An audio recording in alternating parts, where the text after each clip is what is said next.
you find your theme sometimes while you're podcasting, and then you're like, oh, this is what it's about. Like, oh, it's about the fact that we all kind of crosstalk and we don't say what we mean, or we're saying things that don't make any sense. That's why we hate the word content, because it doesn't mean anything, right? Everyone's just saying stuff that doesn't mean anything. What do we actually mean? It's a strategy now for people to gate their newsletter, either part of it or all of it, behind an actual paywall.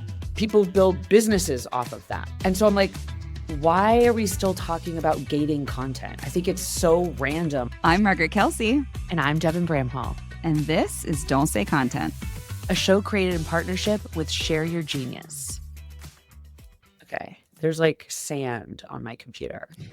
Anyway. You are a tropical vision. Thank you. Thank you so much. I'm on a workcation in Palm Springs, California. Yeah, different than Florida. Different. It's gorgeous. I don't ever want to leave. But there was one thing I wanted to ask you about, because I swear to God, I'm not jealous. But I was scanning through LinkedIn the other day, and I saw that you launched a podcast with your company, Coderis. Yeah, the Coderis community show. And listen, if you were able to have thoughtful discussions about innovation and distribution, I would absolutely have you as co-host. I know nothing. I'm still learning, and it's really fun. We decided Coderis is really built on this idea of brand and community, like having our community be our champions. And so we're going to have folks from distribution, both our customers, but also the broader community, on to talk about technology and innovation and where the industry is moving and all that good stuff. That's cool. Have you noticed anything different about asking them to be on a podcast, or like them being on a podcast? Like, is there anything different there? Yeah, I would say this is funny. I feel like the beginning of my content marketing career was with InVision, and I was just so used to like having an audience be very design forward. Like, these folks, their offices are in warehouses, and so it's one of those, I'll do a little extra reminder of like good lighting and sound quality and stuff like that. Whereas like if I was having a product designer, we weren't doing podcasts at that point back then at InVision, but like, you know, their desks were beautiful, their setups were beautiful. And then you think about, okay, well, the folks watching the video podcasts of this thing are also going to realize that like those are their people, right? It doesn't have to always be aesthetically beautiful. They're going to recognize that background. They'll feel at home looking at it. They're like, yep, that's right. Yeah. I would say the other really funny thing, just like a side note, is we had a customer community event, a couple months ago. And I sent an email for the dinner, like, this is the dinner that we're going to go to. This is when you show up. This is whatever. I didn't get a lot of responses. And so I was like, oh, I hope people show up to this thing. Everyone was on time, punctual, came. It was one of these things where I'm like, they're so operation focused, because you think that they're like supplies are coming into the warehouse, or like products are coming in, then they're going out, then they're like, it's all very like time and order and operations, that everyone was just like didn't need the fuss. Like, nobody was like had food allergies, and everyone arrived on time. I was like, wow, to wrangle this with anybody else that I would have ever marketed to before would have been like lots of emails back and forth and lots of confusion and people being late. I was actually a little bit late to show up, and everyone was like already there. I'm like, oh. Wait, so I have two questions. One about the podcast. Yep. One related to the event. This is going to sound a little bitchy when I say it, but like I'm genuinely asking it, okay, for like a informative reason. You didn't follow up with them? Like, you didn't call them, or like you literally just still had the event without anyone RSVPing? No, it was like we knew who was going to be there at our like community conference. So it was like a dinner the night before the community conference, right? So I knew who was attending that conference. You reserved the table for with a bunch of people who didn't RSVP, and you still went forward with it. Yeah, we did. I mean, if there had been concern from the internal team, I would have, but it seemed like this was just kind of the normal course of business as a customer and community base. So I was like, okay, well, if it's three of us that show up, we'll have a great meal. I love that so much. Also, it makes me think of the time when I was working for a small business, like connection community platform, and working with small businesses in small towns all over the country. And the amount of times I needed to get on the telephone to reach them, they didn't respond to emails. But if you called them on the phone, they answered Yeah. every time. And it was wild. You made me think of that same thing. I'm like, oh yeah, like there are still cohorts of people who don't need email to run their lives and their businesses that much. It's not their go-to place for regular communication. Whereas like we take for granted that it is because of the industry we grew up in, which is a very good reminder about knowing your buyers and your community, because like yes, I'm clearly still guilty of making assumptions, right? Like Yeah. it gets so ingrained in me that I forget to even ask the question. Well, even if you think about like folks in distribution, their field sales is true, like going to their customer's office. And so you think about like, oh, well, you can just have an AI assistant join your call. It's like not if that field salesperson is having an in-person conversation, right? Like it's actually any kind of technology is breaking from that in-person experience. And so you have to be really thoughtful about introducing technology that those field sales reps are actually going to use, because it's not just like an AI chat bot join the call, right? And it's so Yeah, you're funny like, because can it's I like, bring my tape recorder?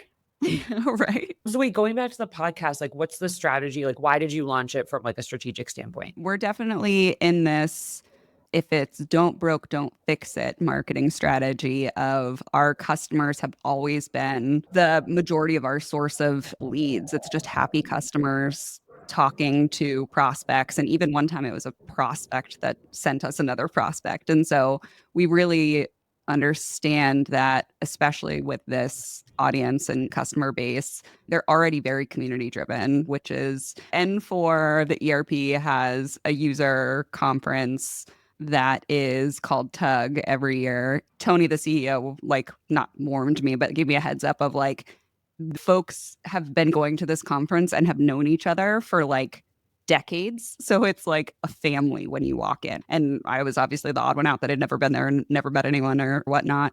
And it was so true. It's people come to that conference and they're catching up with their how's so and your kid doing and are they in college yet, and it's like that kind of like yearly catch up with Yeah. the people that they've known for decades. Which And then PS it's I funny because love. they'll kind of like go around to, they'll be like hires, like people will go to different companies but still go to that conference.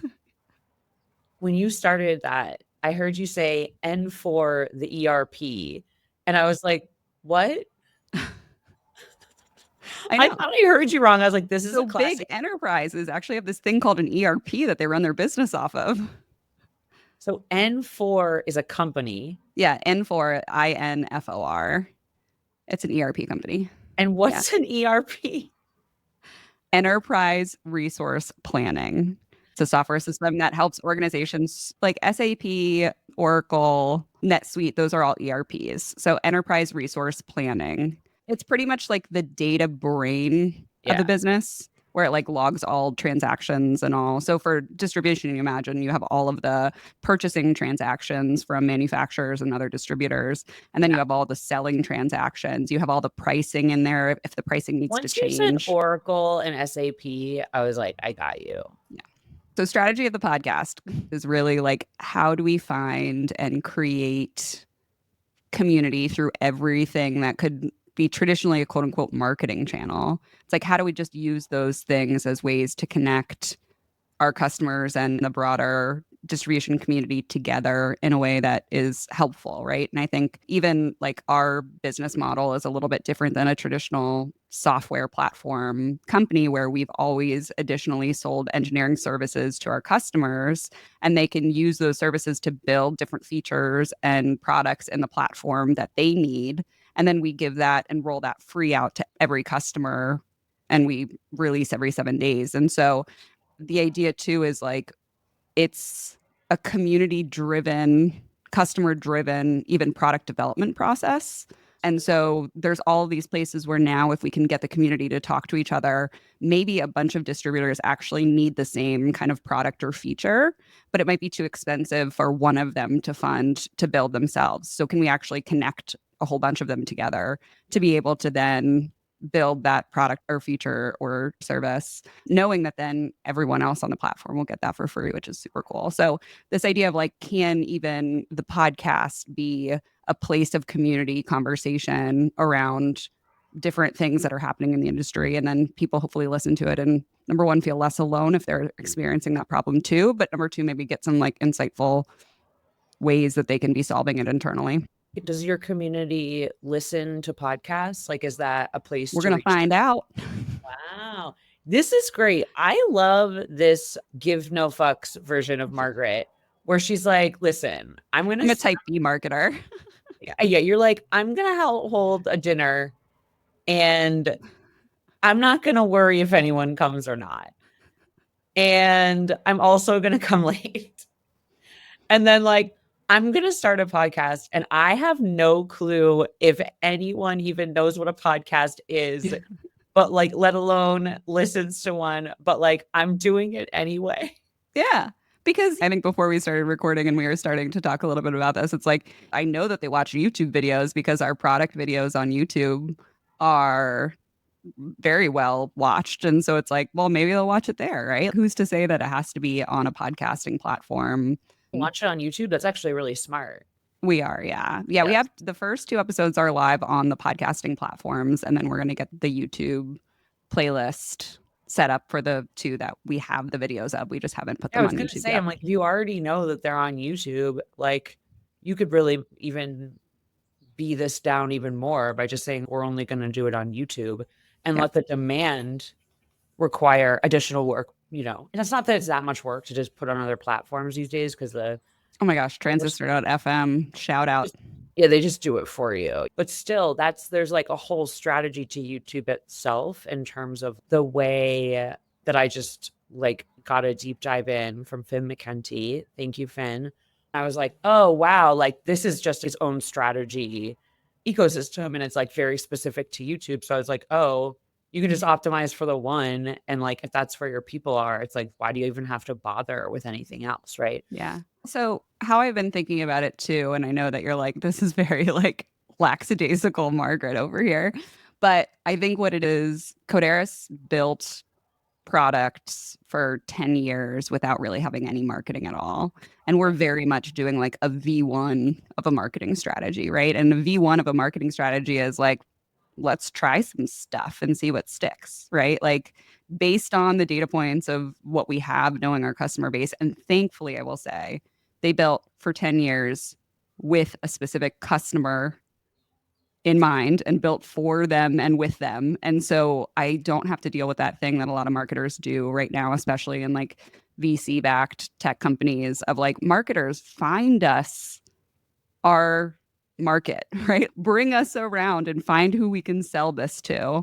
Like, thankfully, I know that we're not changing outside of distribution and maybe getting into manufacturing, like adding to it, maybe to get into That makes manufacturing your and whatnot. But strategy even more random because you're like, I know we have the same customer for years. I have everything I need to know everything about them. And you're like, I'm just going to do these random things and see if people show up. it's not super random, right? Like, people got to eat. I know more and more people listen to podcasts every day and I mean, the dinner, right? Like, that's kind of obvious, minus the part where you're like, I didn't verify if any of them were going to nobody was, everyone was just like, right? okay, I got an email that that's the dinner before night before like the community event is. So like that's what I'm gonna do. You're a very lucky person. That is what that is. That is sheer luck.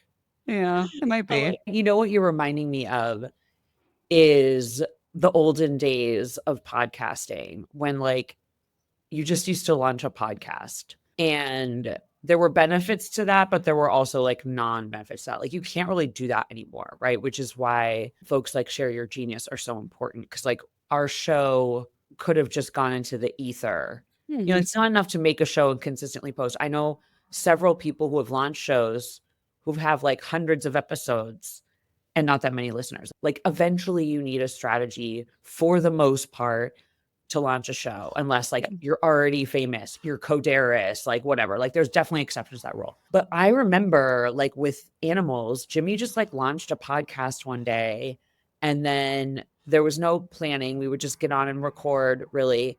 And then when I took it over, when I became CEO and he started Superpath, it was similar. Like Ryan and I would just like record shows and put it out there. And I think what's really interesting about that is we got positive signals from that, from the people in the marketing community, not all of them buyers, but like people who we might like are potential POCs at a company, right? Other marketers who really liked it, really qualitative data, but like consistent. Yeah. And like a couple months before I decided to leave, I reached out. I was looking for a company to help me. Like, we were like, okay, the signals are there. Like, we need to do something with this. And I was like, I don't know how to do that. And so my friend Lindsay, who was the CEO of Casted, and so I reached out to her and I was like, you must know someone who makes podcasts. And she introduced me to Rachel.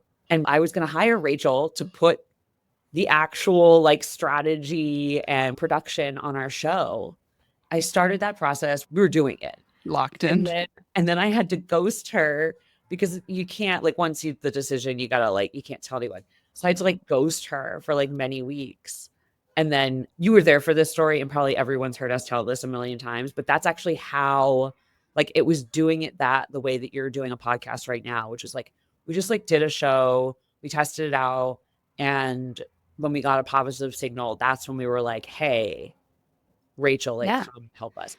Nowadays, knowing what I know, I would do the opposite. I would be like, Rachel, help me soft launch a show. I think there's a piece of it too where it's like, even we had our name, we had kind of our vision, but we also were like, oh, we're going to have like these different types of segments in the episode and we're going to do blah, blah, blah. And then we realized, no, we kind of just want to like get on and talk about stuff. Right. And so I think there's a piece of it too of like, you find your theme sometimes while you're podcasting, and then you're like, oh, this is what it's about, right? Like, oh, it's about the fact that we all kind of crosstalk and we don't say what we mean, or we're saying things that don't make any sense, and everyone's beating their chest and like acting so important, and like that's why we hate the word content, because it doesn't mean anything, right? Everyone's just saying stuff that doesn't mean anything. What do we actually mean?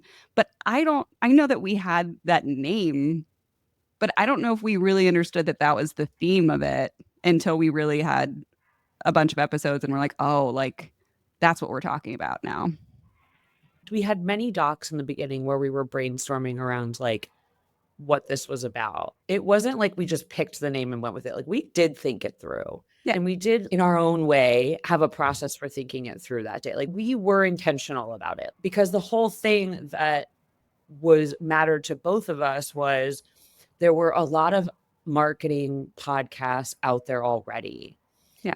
And we wanted to offer something net new. And I think that's almost what instigated you thinking of that name, right? Mm-hmm. Like we're doing that exercise and you were like, some exercise, and you were like, don't say content. Like went with a thing that we already had in our brain, which was like, we don't want to just talk about tactics. We don't like most things that are said and done in marketing. And so I think it kind of came together. And I think the exercise that we did together helps bring those two things together, right? Yeah. Well, and we had a very clear type of person that we wanted to talk to, which was Jay Akonzo. Yeah. We were like, because I remember when we're making a podcast for Jay Akonzo. Yeah. But that also came out of that brainstorm set of exercises, because we were like trying to figure out who we were talking to. And the more we described that person, we were like, first you said it's us. You were like, it's us. And I was like, yeah, but we can't talk to ourselves. Like, you know what I mean? It's a weird way to like go. I do all the time. Yeah. I know. I'm like, I've got that covered. But then once we were like, well, who are we? And then we were like, oh, yeah. We're like, it's Jay Akonzo.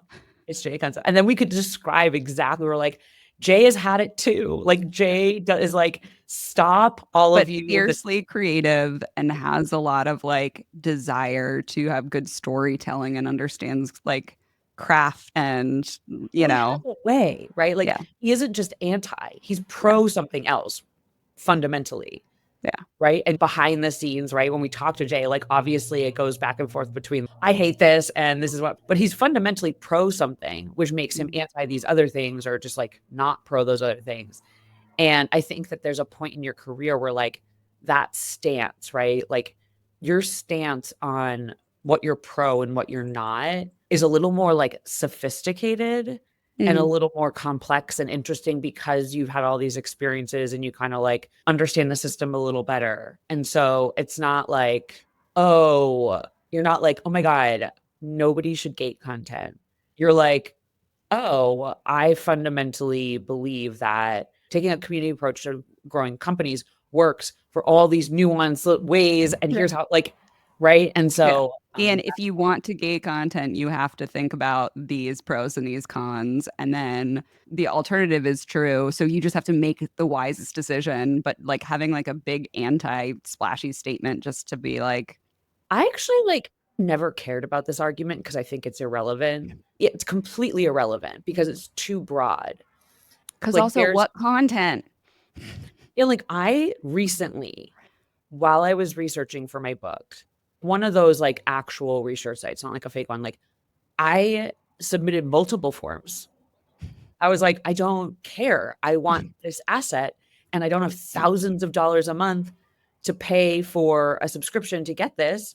And so I'm like, thank you. I will hand over information about me that you definitely already have.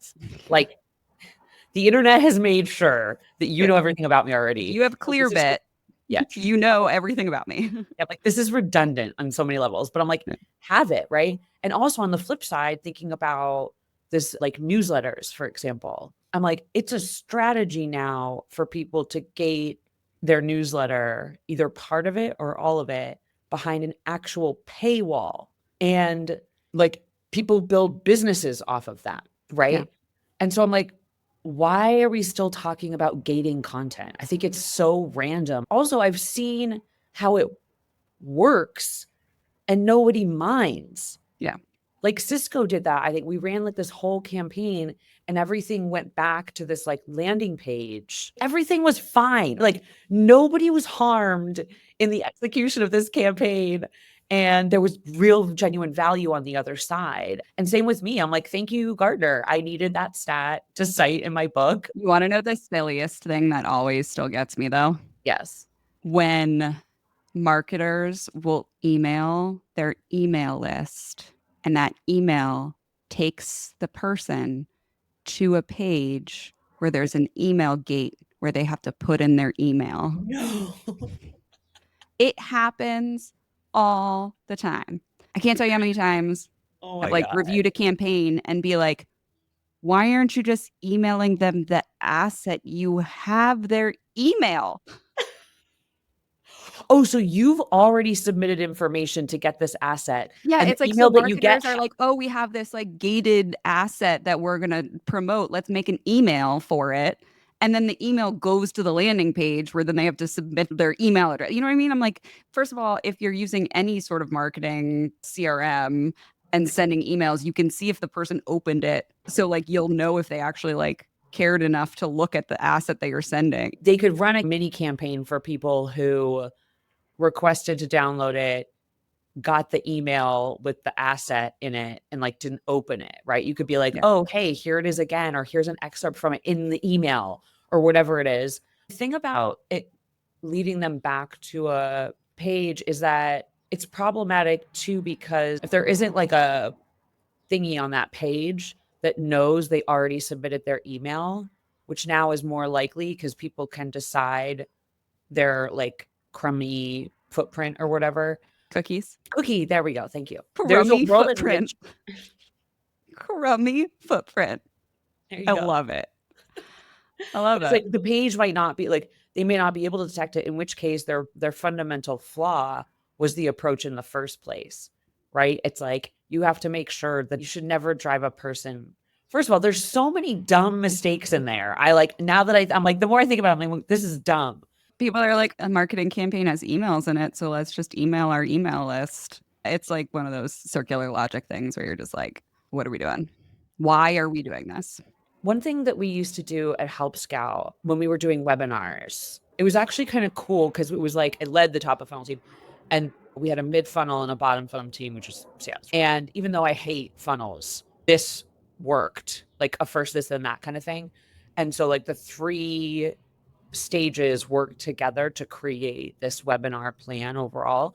And what we would do is, like, for the top of funnel side, it was like we were working with a PR company and we would have our CEO, who everybody was like, oh my God, Nick Francis, with like another well-known person in the customer service space. So it's like celebrity, Mhm. right? And richness of conversation because Nick was a really good like interviewer, speaker. Like that man did not speak unless he had something meaningful to say. And it was great. So I was like, here, just go do whatever the fuck you want. I don't care.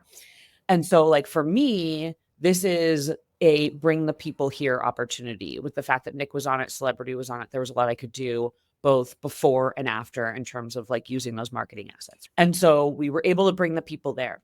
And then the mid funnel team, we worked with them to figure out like what should the follow up sequences be and to who. So, like, people who attended the webinar live and listened, they got, I think, like a recording of it afterwards. We divvied up like what the people got, but then we were like, we put on the landing page for people because we didn't care if they came to the webinar or not.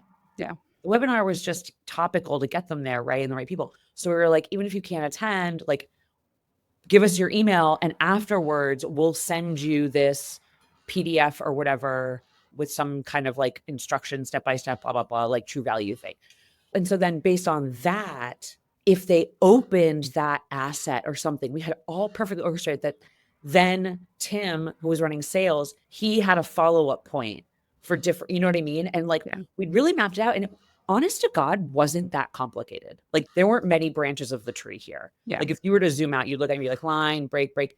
And it was so well structured. You know, we did it in HubSpot or whatever, that it felt really automated. It just worked Mhm. really well. Where like everyone had a job to do at a logical time that made sense to all of them and the customer. And it was like, I don't know, it was like elegant, I guess.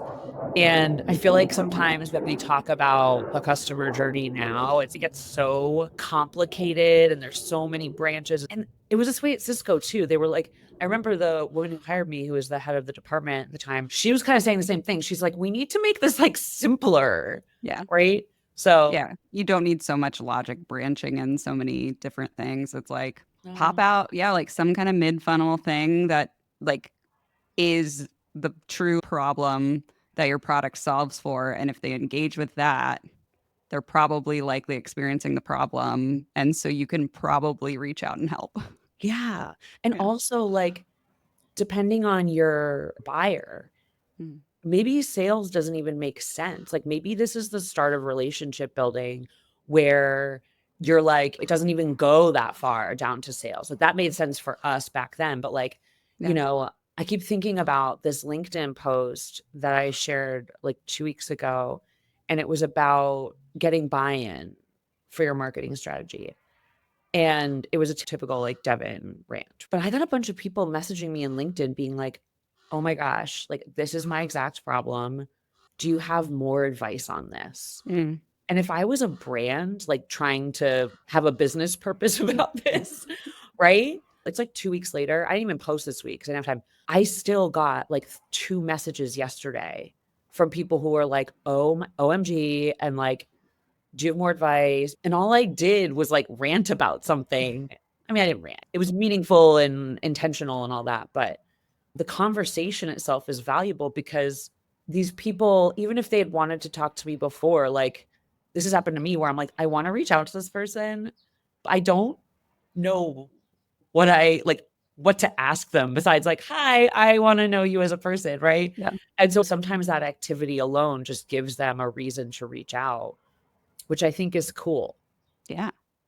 And again, going back to like, that's when community becomes so helpful as a practice that also then can be used if you want or need it to as marketing is this idea of like, if you hit a pain point that everyone else is experiencing and people can share in that feeling of like, oh, I feel that way too.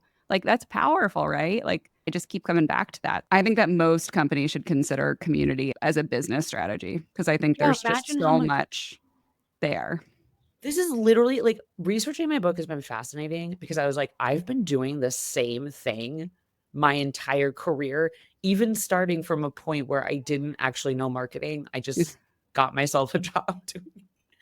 And I think I, Samesies did not yeah, take any business class. I mean, I was a PRA major, but that was in the School of Communications. yeah. Didn't take any business classes. I did not know how to use the Facebook business portal or whatever back then. And I think part of it has to do with the fact that two things. One, I worked in customer service first, and that's all about like deep conversations with people. There used to be this platform called Get Satisfaction. Stuff like that still exists today, but it's basically like a forum so that other users can answer questions for you and then you moderate it. And then the second thing is before I even did customer support, I did this job called community management, which back then was like kind of ad hoc and like, you know, having conversations on Twitter and making friends there on like on behalf of the brand, right? This is when Yeah. brands still interacted. And I look at it now and I'm like, okay, wait, if you like you're even the amount you spend on, because I still believe in like including I still think it's logical in a lot of cases to include paid tactics in various stages of your marketing plan and not as the blunt force instrument that people say. But I'm not going to talk about that because actually, I figured that out by talking to Kim Parker and Kristen Young, who are experts in this area, and they taught me this. And so until I fully have put this together, I don't want to say, but like they were talking to me about like using it for audio, like messaging, message testing, and audience research, and all this stuff that I just didn't think about because I didn't grow up in that area. Mhm. And I'm like, imagine if you're building relationships with people, like actual relationships. So you're talking to humans, most of your marketing strategy, and then running those campaigns or whatever, right? It's like you could feature a user in your campaign with their permission and be like, will you be part of this with me? And Yeah. make everything you do feel more community forward instead of the brand just shouting at people, right? Like, Yeah. why are we leading with solutions? Why aren't we leading with people? Yeah.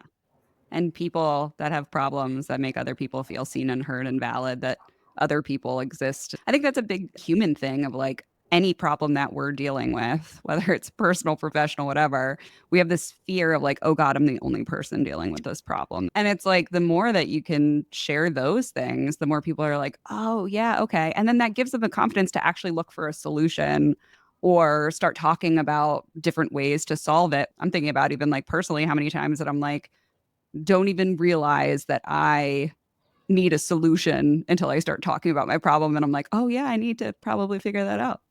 Yeah. And you want to know what happens? It's the person who helps you find the solution that Hmm. you remember, Yep. not the tool. Yep. Like Christine Orchard was like, you should use Phantom Buster in this specific way for this specific purpose. Yeah. And it's like, I remember her. She's the one who I recommend to people if they need any kind of like LinkedIn content strategy or writing. I'm like, go to Christine Orchard. She knows what the F she's doing. Right. Yeah. And it's not the tool. And I think that's even more so today. Like back in the day, you used to care about the software brands, right? But now that software is so part of our society, it's a utility, which means that I don't care what brand of tool I'm using. I care about finding a solution to my problem and having that solution be affordable and something I know how to use. Yeah. And that usually requires someone else to help. Yeah. And I'm like, that's where I feel indebted to. I feel indebted to the person who helped me find it. So Yeah. it's Yeah. like ice, ice baby. What? If you got a problem, you Oh, yeah. You know, that's really funny that I just had like that little like brain break for a moment because actually one of the first jobs that I had was at this out of after college was at this tutoring company. yeah. We did like tutoring for college students. You would do like cram sessions for your like large classes of like, organic chemistry or whatever, like those big ones that you would all sit in a hall, we would like do tutoring sessions. So you could like only do the tutoring session and still hopefully ace the test. Yeah. And it was like physical buildings off campus that people would come to these actual sessions. And then back to your Facebook thing, we were right around that time starting to like build a web app so you could virtually watch your cram session. Oh my Cool. Anyways, that's how old I am. But anyways, we had a like physical location and I made all the front desk staff t-shirts that said that on it. It was like if you got a problem, yo, I'll solve it God. on the t-shirts. So I did kind of slip it in there. yeah. I'm like, you're like ice, like I'm like, I'm on the rap train today, I guess. yeah. N4 to the ERP. Yeah. We did great today. I'm proud of us. We did great. Okay, y'all, that's a wrap. Thank you, as always, for listening. We'll be back next week. And just remember, you're doing great. You're doing great. 30% of you are doing great. The rest, you got to get your shit together. Come on. You know which side you're on this week. You know. You know. See you next week. Bye. Bye.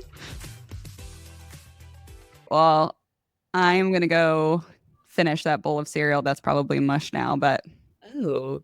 no, it's okay. I kind of like mushy cereal sometimes. Ew. That's one of those things that like grosses me out, even though I know it's not gross. It's like cereal milk. Yeah. Yum.